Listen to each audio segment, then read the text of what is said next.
বন্ধুরা আজকে তোমাদের নিয়ে যাচ্ছি রাধানগর ষষ্ঠীতলায় নাগেশ্বর বাবার মন্দিরে। সেই মন্দিরটা দেখো কত সুন্দর লাগবে। মন্দিরে অনেক কিছু কাহিনী আছে, সেটা বলবো। জাস্ট মন্দিরটা তোমরা দেখো, আশা করি ভালো লাগবে। আর ভালো লাগলে লাইক শেয়ার কমেন্ট করে অবশ্যই পাশে থেকো। তো চলো, এই নাগেশ্বর বাবার মন্দিরটি খুবই সুন্দর একটা মন্দির। এই মন্দিরে নাকি ভক্তরা বিভিন্ন রকম মানত করেন। তো কোথায় মানত করেন সেই জায়গাটাও তোমাদের দেখাবো। তো চলো, মন্দিরটা এক ঝলক দেখিয়ে দিলাম তোমাদের। এবার মন্দিরের ভিতরে ঢুকে তোমাদের মন্দিরটা দেখাবো এবং নাগেশ্বর বাবা যেখানে বিরাজ করছেন সেই জায়গাটাও তোমাদের দেখাবো। চলো, সবার প্রথমে আমরা বজরং বলিকে দেখতে পেয়েছি।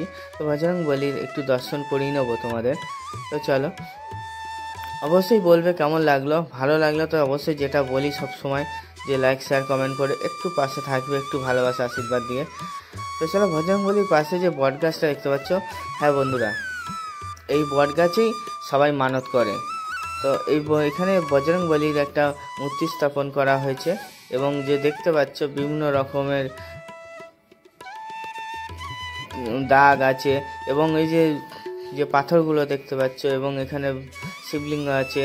তো এই জায়গাটা করেই সবাই মানত করে।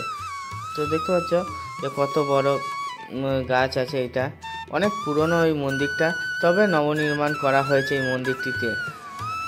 তো চলো, এবার আমরা আস্তে আস্তে ভিতরের দিকে যাব।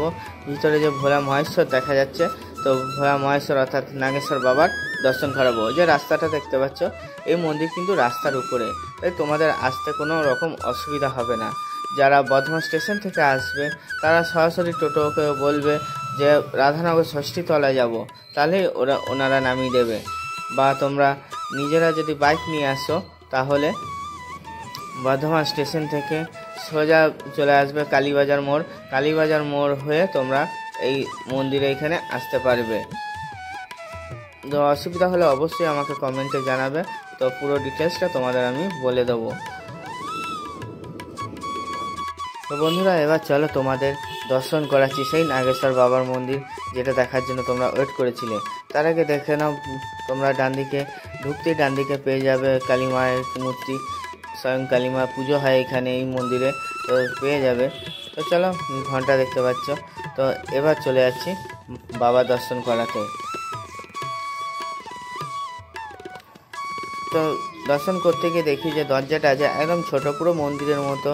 মন্দির যেহেতু আর খুবই সুন্দর লাগছে। একশট মন্দিরে যেমন ছোট ছোট দরজা হয়, সেরকমই ছোট দরজা। তো দেখো, বাবাকে দেখো কেমন লাগছে অবশ্যই বলবে। উপরটা দেখালাম তোমাদের, এবার বাবা দর্শন আরেকবার করাচ্ছি। দেখো, অনেক পুরনো যে মূর্তিটা আছে, দেখেই বুঝতে পারছি অনেক পুরনো মূর্তি আছে, কিন্তু দেখো খুব সুন্দর লাগছে। আমার তো দারুণ লেগেছে, তোমাদের কেমন লেগেছে অবশ্যই জানিও কিন্তু। তো চলো, এবার বাইরের দিকে যাচ্ছি। বাইরেও একটা দুর্গা মাতার মন্দির আছে। তো একই জায়গায় তোমরা সব রকম মন্দির পেয়ে যাবে। এই দেখো লেখা আছে নাগেশ্বর ধর্ম ও সমাজ কল্যাণ সমিতি ট্রাস্ট। অ্যাকচুয়ালি এই মন্দিরটা হচ্ছে ট্রাস্ট থেকে হচ্ছে, সমাজ সেবা কমিটি ট্রাস্ট থেকে হয়েছে। তো দেখো, এই যে রাস্তাটা দেখতে পাচ্ছ, এই রাস্তার উপরেই কিন্তু তোমরা পেয়ে যাবে এই মন্দিরটা। এই মন্দিরটা যে আসতে গেলে তোমাদের কিন্তু ভিতরের দিকে বা কোনো গলি দিয়ে আসতে পারবে না। বন্ধুরা, ভিডিওটা এখানে শেষ করলাম। আশা করি ভালো লেগেছে। ভালো লাগলে লাইক শেয়ার কমেন্ট করে পাশে থাকবে। তো এখানেই রাখছি, টাটা, দেখা হচ্ছে আবার নেক্সট ভিডিও।